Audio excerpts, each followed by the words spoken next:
Assalamualaikum warahmatullahi wabarakatuh. Perkenalkan, saya Silviana Fitri, NIM 19086058. Baiklah, di sini saya akan menjelaskan tentang GUDEP dalam kepramukaan. Gugus depan atau disingkat dengan GUDEP adalah suatu kesatuan organik terdepan dalam gerakan pramuka yang merupakan wadah untuk menghimpun anggota gerakan pramuka dalam penyelenggaraan kepramukaan, serta sebagai wadah pembinaan bagi anggota muda dan anggota dewasa muda. Gugus depan juga berfungsi sebagai pangkalan bagi peserta didik gerakan pramuka. Yang paling banyak didapati adalah gugus depan yang berpangkalan di sekolah dan perguruan tinggi. Namun, gugus depan tidak harus didirikan di sekolah, karena secara umum gugus depan dibentuk berdasarkan wilayah atau biasa disebut dengan GUDEP wilayah.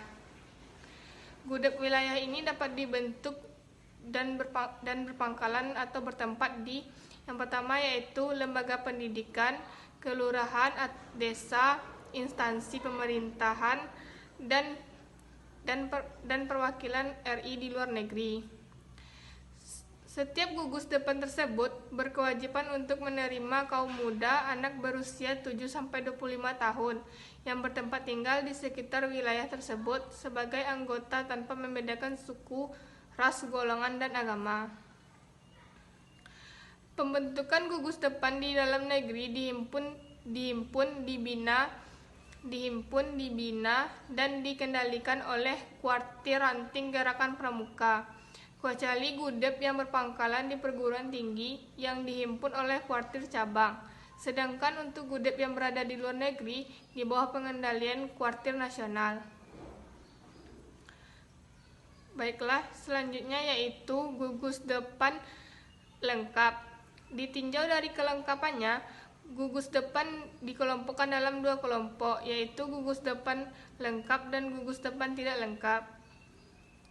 Gugus depan lengkap merupakan GUDEP yang memiliki anggota dari semua golongan pramuka, mulai dari pramuka siaga, pramuka penggalang, pramuka penegak, hingga pramuka pendega. Sedangkan GUDEP tidak lengkap adalah GUDEP yang hanya memiliki anggota dari satu atau beberapa golongan saja, sehingga GUDEP ini tidak lengkap. Selanjutnya yaitu kode kehormatan. Kode kehormatan bagi pramuka siaga ada dua, yaitu yang pertama Dwi Satya. Demi kehormatanku, berjanji akan bersungguh-sungguh menjalankan kewajiban terhadap Tuhan dan setiap hari berbuat kebajikan. Yang kedua Dwi Dharma. Siaga berbakti kepada ayah dan ibunda. Siaga berani dan tidak putus asa. Satuan terkecil dalam pramuka siaga disebut barung. Setiap beberapa barung dihimpun dalam sebuah satuan besar yang bernama perindukan. Barung diberi nama dengan warna, semisal barung merah, barung hijau, dan lain-lain. Selanjutnya, syarat-syarat kecakapan umum. Syarat-syarat kecakapan umum atau SKU pramuka siaga adalah syarat wajib yang harus dipenuhi oleh seorang pramuka siaga untuk mendapatkan tanda kecakapan umum atau TKU. TKU dalam pramuka siaga ada 3, yaitu siaga mula. Untuk mencapai tingkat siaga mula, calon siaga harus memenuhi syarat-syarat seperti rajin dan niat mengikuti latihan perindukan siaga, hafal dan mengerti isi Dwi Dharma dan Dwi Satya, dapat memberi salam pramuka, tahu arti kias-kiasan warna bendera kebangsaan Indonesia, bisa berbahasa Indonesia di waktu mengikuti pertemuan-pertemuan siaga, dan selalu berpakaian rapi dan memelihara kebersihan badan. Selanjutnya, siaga bantu. Untuk mencapai tingkat siaga bantu, seorang pramuka siaga mula sekurangnya harus rajin dan giat mengikuti latihan perindukan sebagai siaga mula. Selanjutnya, bersungguh-sungguh mengamalkan Dwi Dharma dan Dwi Satya. Tahu arti lambang gerakan pramuka. Dapat membaca jam. Dapat menunjuk sedikitnya 4 mata angin. Kemudian dapat menjalankan latihan-latihan keseimbangan. Siaga tata.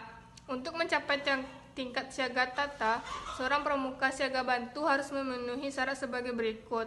Yang pertama yaitu rajin dan giat mengikuti latihan perindukan sebagai siaga bantu, dapat memperlihatkan cara mengibarkan dan menurunkan bendera kebangsaan Indonesia, tahu beberapa hari raya nasional, tahu sejarah lagu kebangsaan Indonesia. Selanjutnya, syarat-syarat kecakapan khusus.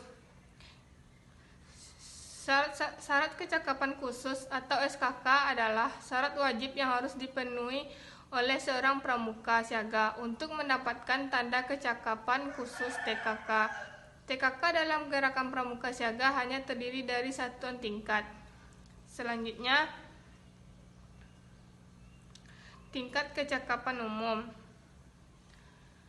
Baiklah, hanya sekian yang dapat saya jelaskan. Jika ada kekurangan atau kesalahan, saya mohon maaf. Saya akhiri dengan wabillahi taufiq wal hidayah. Wassalamualaikum warahmatullahi wabarakatuh.